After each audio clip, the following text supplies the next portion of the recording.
নমস্কার বন্ধুরা, আমার হেলদি অ্যান্ড টেস্টি চ্যানেলে আপনাদের সবাইকে স্বাগত।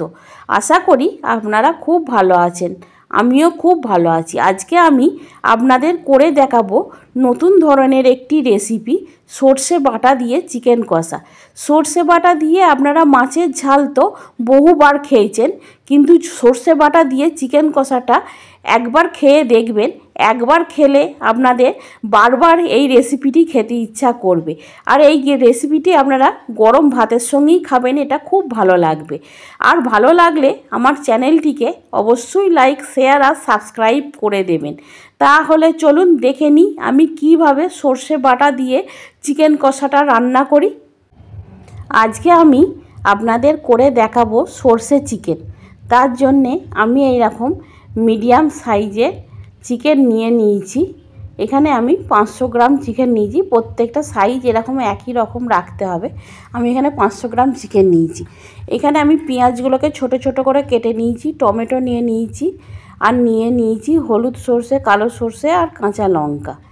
এরপর আমি দুটো সর্ষে একসঙ্গে, কালো সর্ষে আর হলুদ সর্ষে দিয়ে দেবো, আর এর সঙ্গে কাঁচা লঙ্কাটাও আমি দিয়ে দেবো। দিয়ে অল্প পরিমাণ জল দিয়ে এটা আমি খুব মিহি করে পেস্ট করে নেব।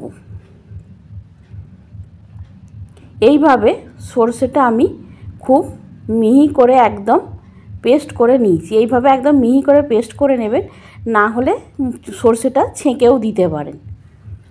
এরপর আমি গ্যাসের মধ্যে কড়াই বসিয়ে তাতে পরিমাণ মতন সর্ষের তেল দিয়ে দেবো। আর এই রান্নাটা অবশ্যই সর্ষের তেলে করবেন, তাহলে খেতে খুবই ভালো হয়।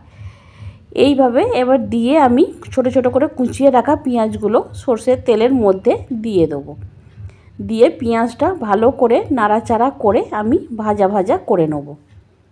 এইভাবে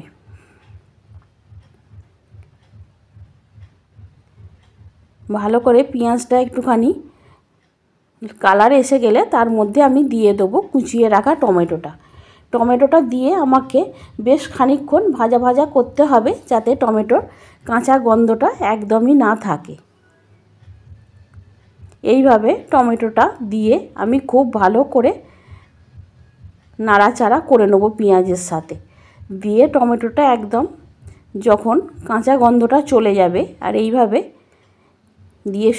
পেঁয়াজের সঙ্গে একদম মিশে যাবে, টমেটোটা এইভাবে খুন্তি করে থেঁতো করে দিতে হবে। দিয়ে একদম পেঁয়াজের সঙ্গে মিশিয়ে দিতে হবে।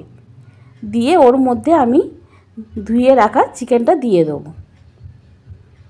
এখানে কোনো রকম আমি আদা বা রসুন ব্যবহার করব না। আমি টমেটো আর পেঁয়াজের মধ্যে মাংসটা দিয়ে এটা আমি খুব ভালো করে এবার নাড়াচাড়া করে একটুখানি ভাজা ভাজা করে নেব। এইভাবে নাড়াচাড়া করে ভালো করে মাংসটা আমাকে ভাজা ভাজা করে নিতে হবে।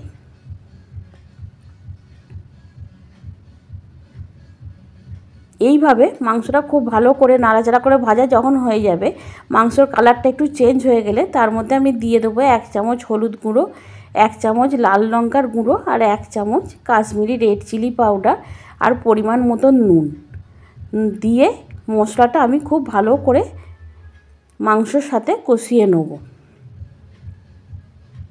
এইভাবে আমি খুব ভালো করে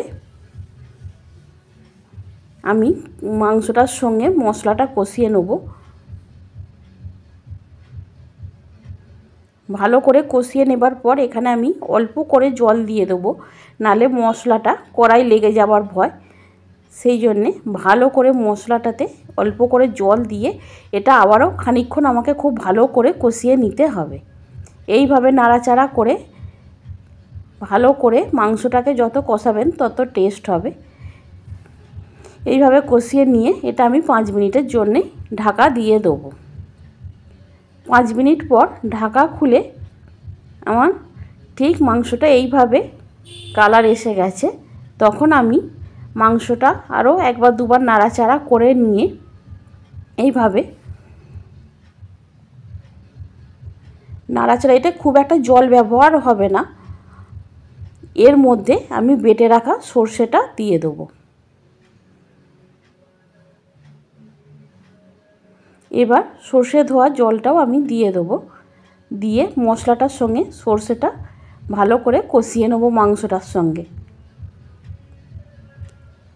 এইভাবে সর্ষেটা ভালো করে মাংসের সঙ্গে নাড়াচাড়া করে কষিয়ে নিতে হবে।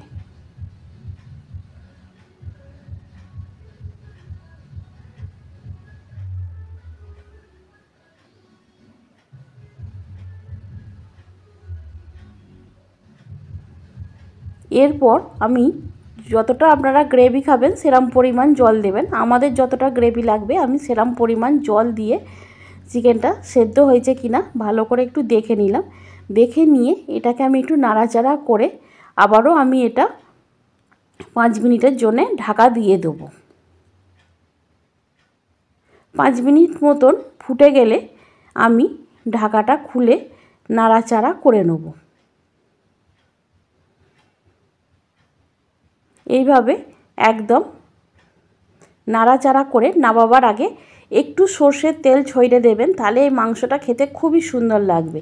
একটু কাঁচা সর্ষের তেলের গন্ধটা থাকবে, তাহলেই একদম আমার রেডি হয়ে যাবে আমার সর্ষে বাটা দিয়ে চিকেন কষা।